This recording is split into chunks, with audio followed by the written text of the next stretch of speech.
অষ্টম শ্রেণীর পড়ুয়া এক ছাত্রীকে দিনের পর দিন যৌন অত্যাচার চালাতো তার সৎ দাদু ও সৎ বাবা। স্কুলে এসে শারীরিক সমস্যা হয় শিক্ষিকাকে মেয়েটি ঘটনার কথা জানায়।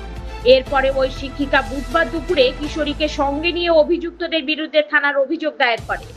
তদন্ত নামে পুলিশ অভিযুক্তদের গ্রেপ্তার করেছে।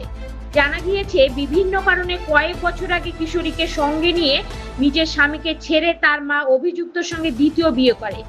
এরপর তারা একসঙ্গে থাকতে শুরু করে। অভিযোগ, বছর 2 ধরে কিশোরীর দাদু তাকে যৌন নির্যাতন করছে। সম্প্রতি তার সৎ বাবাও যৌন নির্যাতন শুরু করে। ভয়ে কাউকে এ বিষয়ে কিছুই প্রথমে জানাননি নিগৃহীতা কিশোরী। আজ ধৃতদের তোলা হবে বারাসাত আদালতে। তাদের বিরুদ্ধে পক্সো আইনে মামলা রুজু করা হয়েছে। অভিযুক্ত সৎ বাবার দাবি তাকে ফাঁসানো হয়েছে। উত্তর 24 পরগনা থেকে রিপোর্ট, নিজস্ব প্রতিনিধি ভোরের সংবাদ।